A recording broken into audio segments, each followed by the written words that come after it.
Bashundhara Kings অ্যারেনায় গতকাল শনিবার সফরকারী মালদ্বীপকে ২-১ গোলে হারিয়েছে বাংলাদেশ।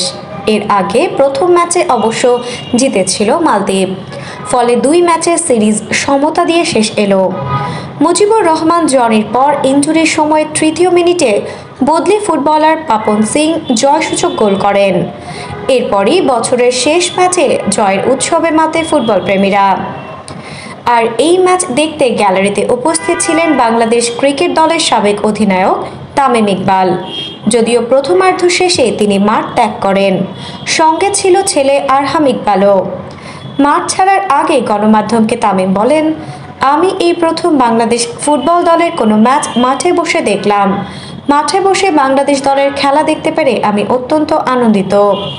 কিংস অ্যারেনার পরিবেশ ও সুযোগ সুবিধা দুর্দান্ত। তামিম নিজে দেশসেরা ওপেনিং ব্যাটার হলেও ফুটবলকে এগিয়ে রাখলেন পারস্পরিক তুলনায়। দেশের মধ্যে ফুটবলই জনপ্রিয় খেলা দাবি করে তামিম বলেন, কোনো সন্দেহ নেই ফুটবল বাংলাদেশের সবচেয়ে জনপ্রিয় খেলা। ক্রিকেটও জনপ্রিয়, তবে ফুটবলই এগিয়ে। ফুটবলের জনপ্রিয়তা বাড়াতে দর্শকদের আরও বেশি মাঠে যাওয়ার অনুরোধ তামিমের। সবাইকে মাঠে এসে পরিবার নিয়ে খেলা দেখার অনুরোধ করব। সবাই মাঠে এলে এদেশের ফুটবলই উপকৃত হবে। আফসানা নওরিন, বাংলা স্পোর্টস।